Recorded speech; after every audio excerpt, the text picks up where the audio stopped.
আসন্ন ত্রয়োদশ জাতীয় সংসদ নির্বাচনে ভোটের পর একটি জাতীয় সরকারে যোগ দিতে আগ্রহের কথা জানিয়েছে বাংলাদেশ জামায়াতে ইসলামীর আমির ডক্টর শফিকুর রহমান। চলতি ২০২৫ সালের শুরুতে ভারতের এক কূটনীতিকের সঙ্গে গোপনে বৈঠকের কথাও জানিয়েছেন তিনি। তবে দলটির আমিরের দাবি, ভারতীয় ওই কূটনীতিক তাকে বৈঠকটি গোপন রাখতে বলেছেন, এজন্য এটি গোপন রাখা হয়েছে।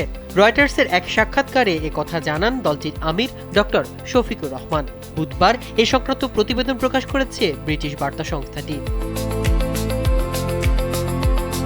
নয়াদিল্লি যখন সম্ভাব্য নতুন সরকার গঠনকারী দলগুলোর সঙ্গে যোগাযোগ বাড়াচ্ছে, তখন শফিকুর রহমান জানান তিনি চলতি বছর একজন ভারতীয় কূটনীতিকের সঙ্গে সাক্ষাৎ করেছেন। তিনি বলেন, অন্য দেশের কূটনীতিকরা প্রকাশ্যে তার সঙ্গে দেখা করলেও ভারতীয় ওই কর্মকর্তা বৈঠকটি গোপন রাখতে অনুরোধ করেছিলেন। ডক্টর শফিকুর রহমান বলেন, আমাদের সবাইকে সবার প্রতি খোলা মনোভাব রাখতে হবে। সম্পর্ক উন্নয়নের কোনো বিকল্প নেই। আমরা অন্তত ৫ বছরের জন্য একটি স্থিতিশীল দেশ চাই।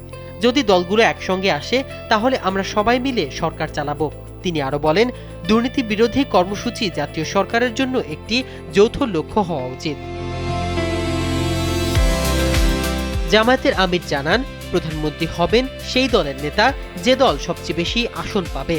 জামায়াত যদি সর্বোচ্চ আসন পায়, তবে তিনি নিজে প্রধানমন্ত্রী হবেন কিনা সে সিদ্ধান্ত দল নেবে। এ বিষয়ে ভারতের পররাষ্ট্র মন্ত্রণালয় তাৎক্ষণিকভাবে কোনো মন্তব্য করেনি। তবে ভারত সরকারের একটি সূত্র জানিয়েছে, তারা বিভিন্ন রাজনৈতিক দলের সঙ্গে যোগাযোগ রাখছে। পাকিস্তানের সঙ্গে জামায়াতের অতীত সম্পর্ক নিয়ে প্রশ্ন করা হলে শফিকুর রহমান বলেন, আমরা সব দেশের সঙ্গে ভারসাম্যপূর্ণ সম্পর্ক চাই। কোনো একটি দেশের দিকে ঝুঁকে পড়তে চাই না।